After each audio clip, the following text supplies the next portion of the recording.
Hello and welcome everybody to another episode of Books and Bytes. Today we're diving deep into Godaan. Godaan. Yeah, it's a pretty renowned novel by Premchand, and it's considered a masterpiece of Hindi literature, and for good reason. I can imagine. Yeah. So, what is it about? What makes it so, so important? Well, it offers like a glimpse Okay. into rural India during the pre-independence era. Gotcha. And it explores themes of poverty, social injustice, Wow. clash between tradition and modernity, and the enduring power of the human spirit. It sounds like it covers a lot of ground. It really does. Yeah. Yeah. It's a story that's deeply rooted in its time and place, yet, its themes kind of resonate with readers across generations. It's pretty cool. It's fascinating how authors can do that. I know. Weave together those individual lives with larger societal forces. Yeah. It creates a story that's both personal and universal. We meet characters like Hori, a poverty-stricken farmer who dreams of owning a cow. Owning a cow. Yeah. Right. A symbol of prosperity in his community. Interesting. So his journey in the book is Oh, it's fraught with challenges. okay. Yeah, and through his struggles, Premchand exposes the harsh realities of poverty, those exploitative systems that perpetuate it, and the resilience of the human spirit in the face of adversity. It's like you get the sense that Premchand really understood the human condition. Yes. The complexities of our desires, our dreams, and our struggles. 100%. Okay, well, let's unpack this a bit further. Let's start with Hori's relentless pursuit of his dream, owning a cow. You mentioned it's a symbol of prosperity, but what makes this desire so central to the story? Well, you see, in the social context of the novel, a cow, it represents more than just livestock. It's a status symbol, a sign of upward mobility, a way to escape the relentless cycle of poverty and debt. And for Hori, it's a beacon of hope, a promise of a better future for himself and his family. So it's not just about the practical benefits of owning a cow. No. It's about the social and emotional significance it holds within their community. Exactly. It embodies his yearning for dignity, respect, and a sense of belonging. Wow. Yeah. And this yearning leads him down a path that's both heartbreaking and revealing. It is. His desperation to achieve this dream drives him to make a series of decisions. Yeah. They ultimately plunge him deeper into debt and despair. Oh, no. Yeah. He takes loans from Godaan. He's this cunning moneylender. Right. A character who really embodies the exploitative forces at play. So Datadan's kind of like a villain, but also a product of the system? Yes, exactly. He represents the forces that perpetuate inequality, Right. profiting from the desperation of those struggling to survive. Gotcha. So Hori, despite his best efforts, he finds himself increasingly entangled in this web of exploitation. His attempts to acquire a cow are met with one setback after another. He's cheated, betrayed, and ultimately driven to acts of desperation. There's that really poignant scene where he finally manages to buy a cow, but it's a sick animal, and then it dies. Yes. Shattering his dreams. It does. Leaving him in a worse position than before. That scene really highlights the cruel irony of fate. It does. The way in which circumstances can conspire to keep those on the margins trapped in a cycle of hardship. Yeah, it's a reminder that even with hard work and determination, sometimes external forces can overpower our best efforts. Absolutely. And this sense of fatalism is further reinforced by the social hierarchy that permeates the novel. Right. Hori, despite being a hardworking farmer, is constantly reminded of his low caste status. Oh, wow. Which limits his opportunities and subjects him to humiliation and disrespect. So it's like he's up against not just economic hardship, but a whole social structure. Exactly. It's designed to keep him in his place. You get the sense that Premchand is using Hori's struggles to expose those deep-rooted inequalities that existed in Indian society at the time. And these inequalities are not just abstract concepts. They're vividly brought to life through the characters and their interaction. Exactly. Think about Hori's relationship with his wife, Danya. She's like such a pillar of strength. She is. Standing by him through thick and thin. She embodies the resilience and quiet strength of women in rural India. She shares Hori's burdens without complaint, offering him emotional support and practical help, even when he lashes out at her in frustration. Yeah. There's a passage in the book that really struck me where Danya Seeing Hori consumed by grief and anger says to him, "Don't lose heart, Hori. We'll find a way." Yeah. It's such a simple statement, but it speaks volumes about her love and her unwavering belief It does. in their ability to overcome their challenges. That scene really encapsulates the depth of their bond. It's a love that's forged in the fires of hardship, a love that's based on mutual respect, shared struggles, and a deep understanding of each other's needs. Their relationship provides a glimmer of hope amidst the bleak realities of their lives. And it's through their relationship that Premchand explores the complexities of family, the sacrifices we make for those we love, and the enduring power of human connection, even in the most challenging of circumstances. But their story is also intertwined with the larger social and economic forces that shape their lives. Yes, and this brings us to another key aspect of the novel, Okay. the clash between tradition and modernity, Okay. the allure of the city versus the rootedness of village life. And we see this most clearly through Hori's daughter, Govindi. Govindi represents a younger generation that's increasingly drawn to the possibilities of a life beyond the village. Okay. She sees education and urban life as a way to break free from the constraints that have bound her family for generations. So she's challenging the traditional values In a way, yes. and aspirations that Hori represents. Her decision to migrate to the city creates a rift between her and her father. Uh, Hori, deeply rooted in the traditions of his community, struggles to understand her desire for a life beyond the village. okay. He sees it as a betrayal of their family and their way of life.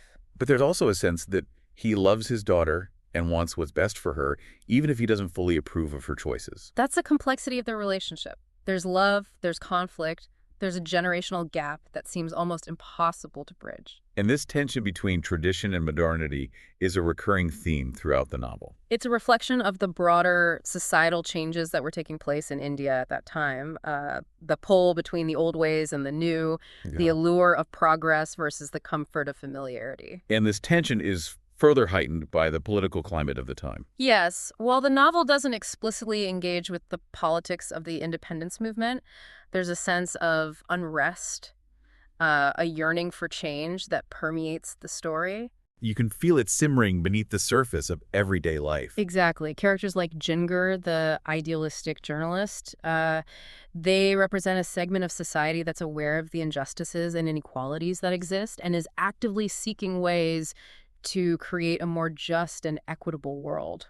So even though Godaan is primarily a social novel, it's also subtly interwoven with the political currents It is. at the time. Premchand was a master of capturing these nuances, of showing how individual lives are shaped by larger social, economic, and political forces. And through it all, he never loses sight of the human heart, the complexities of our emotions, our desires, and our struggles. That's what makes Godaan such a timeless and enduring work of literature. It speaks to something fundamental about the human experience, something that transcends time and place.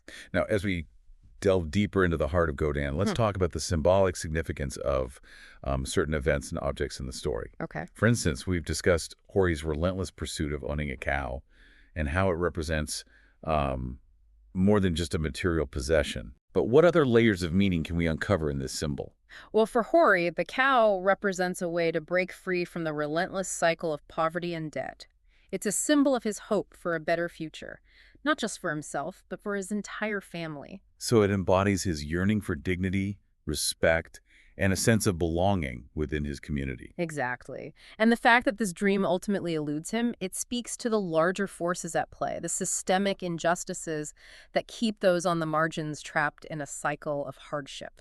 It's like he's constantly striving for something that's just out of reach, a reminder of the limitations imposed on him by his social and economic circumstances. And the tragic irony of his cow dying soon after he finally obtains it, it highlights the cruel whims of fate, the way in which circumstances can conspire to crush even our most cherished hopes. Yeah, it's a gut-wrenching moment. And it really makes you think about the nature of hope and despair, the way in which external forces can shape our destinies. And it's not just the cow itself that's symbolic. The very act of acquiring a cow, the journey Hori undertakes, becomes a metaphor for the struggles of those living on the margins. So it's not just about the destination. No. It's about the journey, the obstacles he faces, the compromises he makes, and the resilience he displays in the face of adversity. Yes, and this journey forces him to confront not only his own limitations, but also the ethical dilemmas that arise when individuals are pushed to their limits. Like stealing fodder for his cow, even though he knows it's wrong. That's a key moment in the novel. It shows how desperation can lead to moral compromise, blurring the lines between right and wrong. And it makes you question whether there can ever be true justice in a society where individuals are forced to make such choices just to survive. That's one of the powerful undercurrents of the novel. Premchand is not just telling a story, he's prompting us to think critically about the systems and structures that create and perpetuate inequality. And this social commentary is woven seamlessly into the narrative. It's not preachy or didactic. It emerges organically from the lives of the characters and the challenges they face. Which brings us to another important aspect of Godaan, the portrayal of relationships, particularly the bond between Hori and his wife, Danya. Their relationship is the emotional core. It is. It's a testament to the strength of love and loyalty in the face of adversity. Danya is such a compelling character. She's a pillar of strength, supporting Hori through thick and thin, never complaining about their hardships. She embodies the resilience and quiet strength of women in rural India. She's not just Hori's wife. She's his partner, sharing his burdens, offering him emotional support, and working tirelessly alongside him. Yet their love story is not about grand gestures or romantic pronouncements. It's about shared struggles, mutual respect, and a deep understanding of each other's needs. Exactly. It's a love that's rooted in the everyday realities of their lives, their shared hopes and dreams, and their unwavering commitment to each other and their family. Their relationship offers a glimmer of hope amidst the bleak realities of their lives. Absolutely. It's a testament to the enduring power of love and human connection, even in the most challenging of circumstances. Premchand's portrayal of their love is both realistic and touching. It's not idealized or romanticized, but rather grounded in the everyday struggles and small moments of tenderness that define their shared existence. That's what makes their relationship so relatable and ultimately so moving. It reminds us that love can flourish even in the most difficult of environments, providing a source of strength and solace amidst life's challenges. And this brings us to another significant relationship in the novel, the one between Hori and his daughter, Govinda.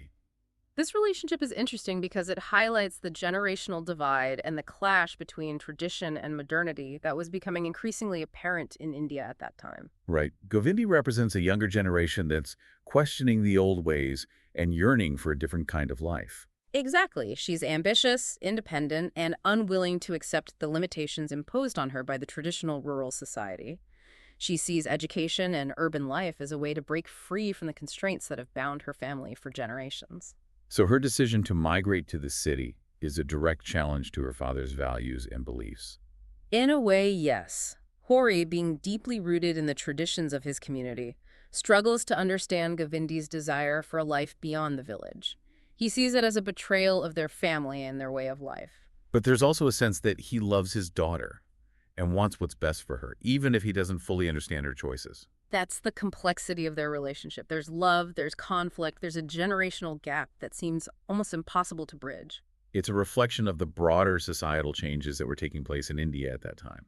The pull between tradition and modernity, the allure of the city versus the rootedness of village life. You're absolutely right. Govinda's story is a microcosm of the larger social transformation that was underway, a testament to the changing aspirations of a younger generation that was seeking new opportunities and a different kind of future. But her journey to the city is not without its own set of challenges and disillusionments. Indeed. Premchand doesn't present a romanticized view of urban life. Govinda encounters a different kind of exploitation and hardship in the city, highlighting the fact that societal problems are not confined to one particular setting. It's as if she trades one set of constraints for another. In a way, yes. Her experience underscores the fact that true progress requires more than just a change in location. It requires a fundamental shift in societal attitudes and structures. And her relationship with her father continues to evolve even after she leaves the village. That's true. Their bond is tested by distance and differing viewpoints, but there's a sense that the love between them remains, even if it's expressed in different ways. There's a poignant moment towards the end of the novel where Hori, on his deathbed, asks about Govinda, showing that despite their differences, she's still very much in his thoughts. That's a powerful scene. It underscores the enduring nature of family ties and the way love can transcend physical separation and ideological differences. It's a fitting reminder that even amidst social commentary and philosophical explorations, at its heart, Godaan is also a story about human relationships and the complexities of love and family. Beautifully said. Premchand masterfully weaves together these different aspects, creating a rich and nuanced narrative that continues to resonate with readers across generations. And this resonance is partly due to Premchand's masterful use of language and imagery. Yes, his language is both evocative and accessible. He captures the nuances of rural speech, the rhythms of village life, and the emotional landscape of his characters with remarkable precision. You really feel transported to that time and place. Yeah, exactly. And there are moments of stark beauty amidst the harsh realities of their lives, like the description of a sunset. The sky was ablaze with colors as if the gods had spilled their paints across the canvas of the heavens. That's one of my favorite passages. It shows how Premchand can find moments of transcendence even amidst the everyday struggles of his characters. It's as if he's reminding us that beauty and hope can exist even in the most challenging of circumstances. And these moments of beauty are often juxtaposed with scenes of intense hardship, creating a powerful emotional impact. Yes, Premchand doesn't shy away from depicting the harsh realities of poverty, the struggles of those living on the margins. There's a rawness and honesty to his writing that really resonates with readers. And it's this combination of social commentary, evocative language, and relatable characters that has made Godaan such an enduring work of literature. It's a novel that continues to challenge us, to move us, and to prompt us to think deeply about the world around us. Now, speaking of challenging and moving, let's talk about a pivotal event in Godaan that shakes the very foundation of Hori's world: the theft of his bullocks. This incident has far-reaching consequences for him and his family. Absolutely. The theft of the bullocks is a devastating blow to Hori, both financially and emotionally. It's a loss that he can ill afford, plunging him deeper into debt and making his dream of owning a cow seem even more unattainable. And it's not just about the monetary loss. The bullocks represent his livelihood, his means of providing for his family. Exactly. They are essential to his farming, his way of life. Their theft is a direct attack on his ability to survive, to maintain his dignity as a provider for his family. And it forces him to confront the harsh realities of the world he lives in, a world where poverty and desperation can drive people to acts of desperation. You're right. The theft exposes the vulnerability of those living on the margins, their constant struggle for survival, and the precariousness of their existence. It's also interesting how the theft impacts his relationships. His wife, Dania, despite sharing his grief, also expresses anger and frustration at his carelessness, which creates tension between them. That's a realistic portrayal of the strain that such a loss can place on a marriage. Danya, while being supportive, is also acutely aware of the practical implications of the theft. And it's not just about their marital relationship. The theft also impacts his standing within the community. Yes, he's ridiculed, blamed, and seen as a failure by some, highlighting the judgment and lack of compassion that often exists within close-knit communities. It's a reminder that poverty can lead to social isolation and a loss of respect. Exactly. The theft of the bullocks is a pivotal event in Godaan, one that has ripple effects throughout the narrative.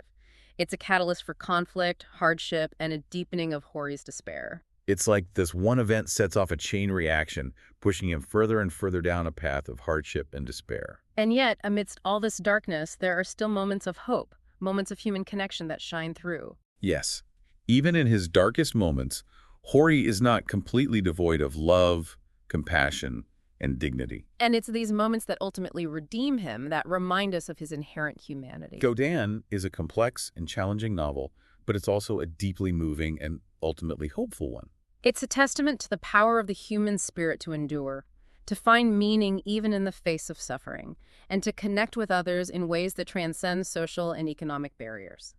Now, as we continue to explore the intricacies of Godaan, I want to touch upon a topic that might be a bit sensitive, but it's crucial to understanding the social fabric depicted in the novel. Okay, I'm listening. Premchand doesn't shy away from depicting the caste system and its impact on the lives of his characters. That's an important observation. The caste system is an integral part of the social hierarchy that shapes the relationships and power dynamics within the village. For instance, Hori, despite being a hardworking farmer, is often treated with disrespect by those belonging to higher castes. Yes, his social standing is constantly reinforced through the way others interact with him. He's denied opportunities, subjected to humiliation, and often reminded of his place within the rigid social order. And characters like Godaan, the moneylender, exploit this system to their advantage, further marginalizing those at the bottom of the hierarchy. Absolutely. Premchand uses these power dynamics to expose the inherent injustices of the caste system and the way it perpetuates inequality and suffering. It's a reminder that social structures can have a profound impact on individual lives, shaping opportunities, relationships, and even one's sense of self-worth. You're right. Godaan prompts us to think critically about the ways in which social systems can create and maintain hierarchies, often leading to the exploitation and marginalization of certain groups. It's a reminder that social justice requires more than just individual acts of kindness. It requires a dismantling of the structures that perpetuate inequality and a commitment to creating a more equitable and just society. Well said.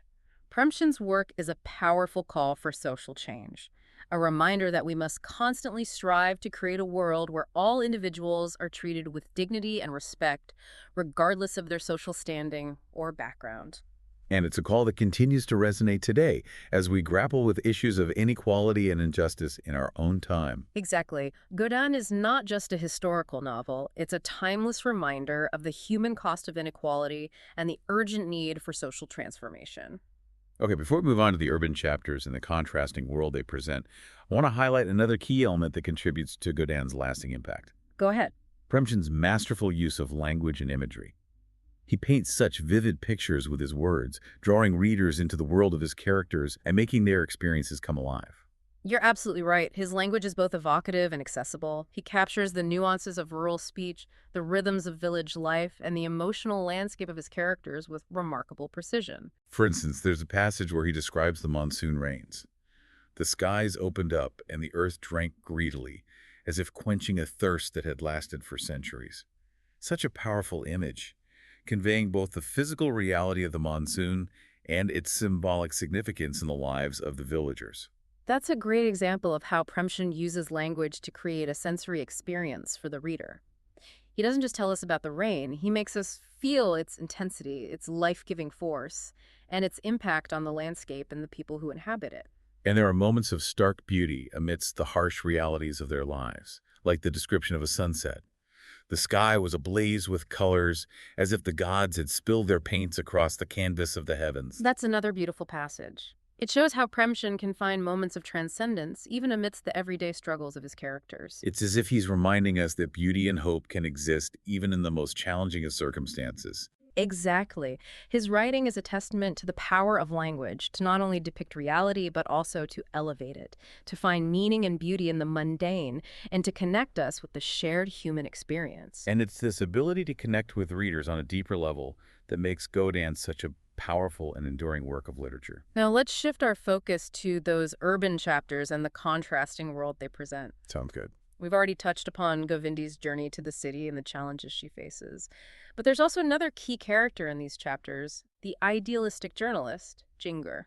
What role does he play in the broader narrative? Jingar represents the intellectual and idealistic segment of society that was grappling with questions of social reform and national identity during that period. So he's like a voice of conscience, challenging the status quo and advocating for change? Yes, he's a complex character, torn between his own privileged background and his commitment to the upliftment of the marginalized.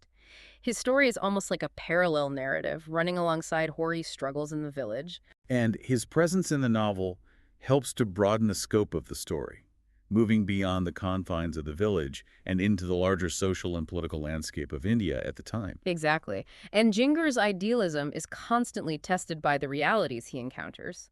He faces resistance from both the established power structures and the people he's trying to help. So even with the best of intentions, there are no easy answers or simple solutions. That's one of the key takeaways from Godaan. It doesn't offer a simplistic view of social reform. It acknowledges the complexities and challenges involved in trying to change deeply ingrained societal norms and structures. And there's this sense that even though Jingur is passionate about social change, he's also somewhat detached from the realities of rural life. That's an interesting point. His background and education set him apart from those he's trying to help, which creates a certain level of tension and misunderstanding. It's like he's an outsider looking in, trying to understand and bridge the gap between the intellectual elite and the masses. Exactly. His journey highlights the importance of empathy, understanding, and genuine connection in the pursuit of social justice. And it makes you think about the challenges of bringing about meaningful change when there's such a disconnect between those who have power and those who are most impacted by injustice. That's a very perceptive observation. Godaan is a novel that challenges us to think critically about the complexities of social change and the need for genuine empathy and understanding in the pursuit of a more just and equitable world. Okay, so we've explored the social and economic themes, the intricate relationships, the symbolic significance of certain events and objects, and the political undercurrents of Godin. But there's another layer to the novel that I want to touch upon, What's that? the philosophical exploration that underpins the entire narrative. Godin is not just a story, it's a reflection on the human condition, a meditation on the nature of suffering, the search for meaning, and the complexities of morality. You're absolutely right. One of the central questions the novel raises is about the nature of suffering and the search for meaning in a world that often seems indifferent to human pain. We see this through Hori's struggles, his relentless pursuit of his dream, despite repeated setbacks. He longs for the cow as a devotee longs for salvation, but his journey is marked by hardship, loss, and ultimately a sense of futility. That's a powerful image.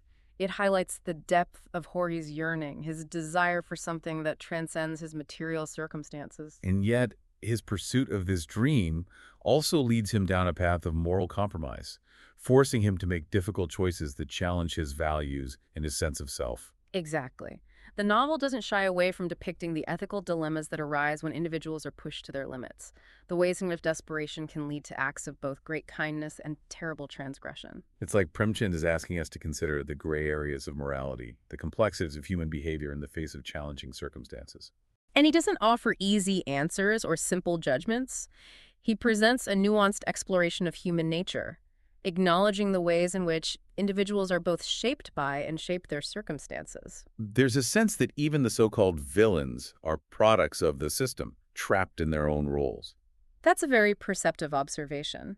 Premchand doesn't simply create one-dimensional antagonists. He delves into their motivations, their complexities, and the ways in which they are also impacted by societal forces. It's almost like he's suggesting that true change requires a shift in the entire system, not just individual actions. That's a very insightful interpretation. Godaan is a novel that challenges us to think critically about the systems and structures that shape our lives and the ways in which they can perpetuate inequality and injustice. And it does so without being preachy or overly didactic. Absolutely. Premchand's strength lies in his ability to tell a compelling story while also prompting readers to engage with these larger social and philosophical questions. He's a master storyteller, that's for sure. Okay, now, let's talk about some of the key passages and dialogues that stand out in the novel. For instance, there's that heartbreaking scene where Hori, after his cow dies, cries out in despair, "Oh God, why have you forsaken me?" It's a moment of raw anguish that resonates deeply with readers. That scene is both poignant and powerful. It underscores the depth of Hori's despair and the way in which poverty can crush the human spirit. It's also a reminder of the often unfair nature of life, how even the most honest and hardworking individuals can be struck by tragedy. Absolutely. Premchand doesn't shy away from depicting the harsh realities of life, and that scene is a testament to his ability to capture human emotions with honesty and authenticity. And then there's a dialogue between Hori and his wife, Dania, that really highlights the strength of their bond. Dania, seeing Hori consumed by grief, says to him, "Don't lose heart, Hori, we'll find a way." That's right, and it's a simple statement, but it speaks volumes about their love and their shared resilience. It's a testament to the power of human connection, the way love and companionship can help us navigate even the darkest of times. You're right, it's a reminder that even in the face of immense hardship, there's always hope, as long as we have someone to lean on, someone who understands our struggles and stands by us through thick and thin. And this sense of hope is further reinforced by Hori's final act of Godaan, his decision to donate his meager possessions, including his beloved bullock. That's a fascinating moment in the novel. It's open to interpretation, but I see it as a gesture of spiritual liberation, a way of transcending his material circumstances and finding solace in a higher purpose. It's like he's finally letting go of the attachments that have caused him so much suffering. And it's a reminder that true fulfillment might not lie in material possessions, but in acts of kindness, compassion, and selflessness. And this theme of Godaan extends beyond Hori's individual journey. Yeah. It's woven throughout the narrative, prompting us to think about the different ways in which we give and receive, both materially and emotionally. You're right. The novel explores the different forms of Godaan, the giving of time, energy, love, support, and how these acts can impact not just the recipient, but also the giver. It's a reminder that true generosity lies not in the quantity of what we give, but in the spirit behind it. And it's in the spirit of generosity, of compassion, and of understanding that we can find hope, even amidst the darkest of realities. And this brings us to another key passage in the novel, one that really encapsulates the essence of Premchand's vision. Okay, I'm curious. It's a line spoken by Jingur, the journalist. The world is not made up of black and white. It's a tapestry of grays, and we must learn to see the nuances. That's a powerful statement, and it encapsulates one of the key messages of Godaan. Premchand doesn't offer simplistic judgments or easy solutions.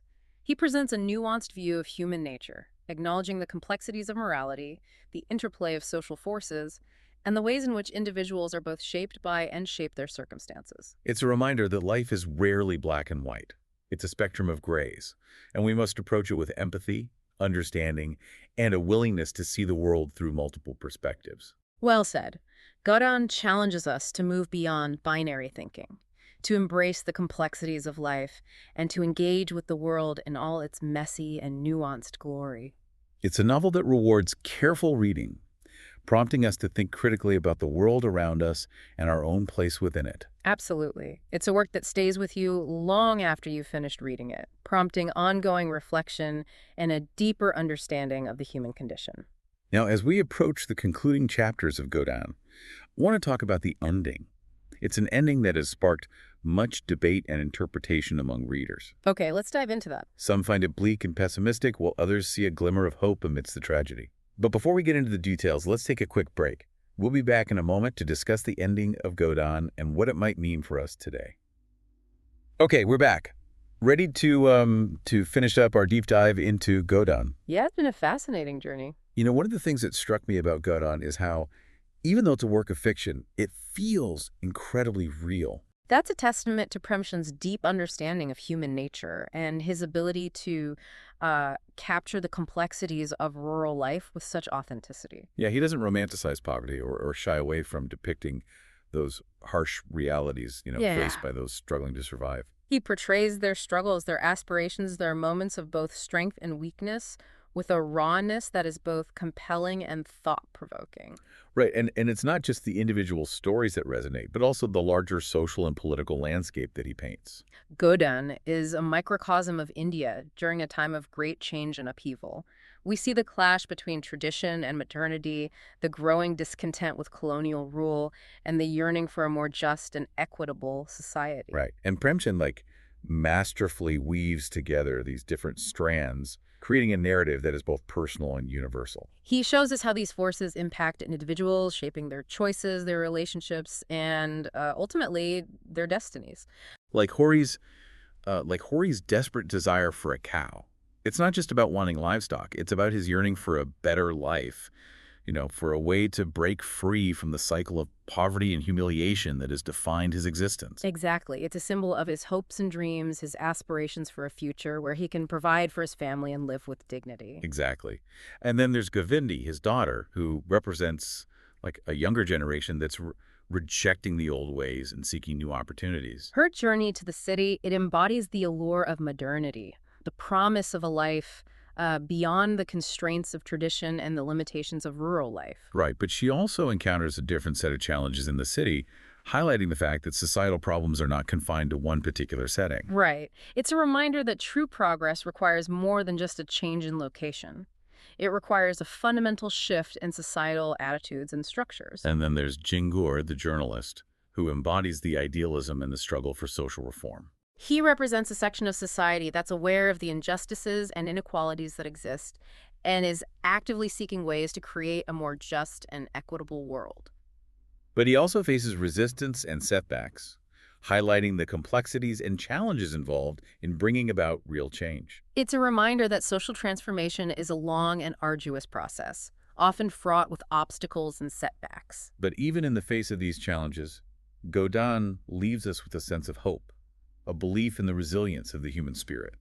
You're right. The characters, despite their struggles, never completely lose their capacity for love, compassion, and kindness. Like Dania's unwavering support for her husband, Hori, or those small acts of generosity that we see throughout the novel. These moments of human connection, of empathy and shared understanding provide a glimmer of light amidst the darkness. And that's ultimately what makes Godaan such a powerful and enduring work of literature.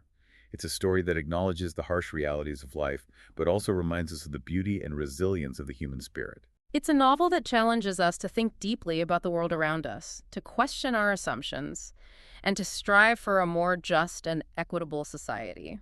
So if you haven't already, we encourage you to pick up a copy of Godaan and immerse yourself in Premchand's world. It's a journey that will stay with you long after you've turned the final page. Thanks for joining us on this deep dive into Godaan. We hope you found it insightful and thought-provoking. Until next time, happy reading, everyone.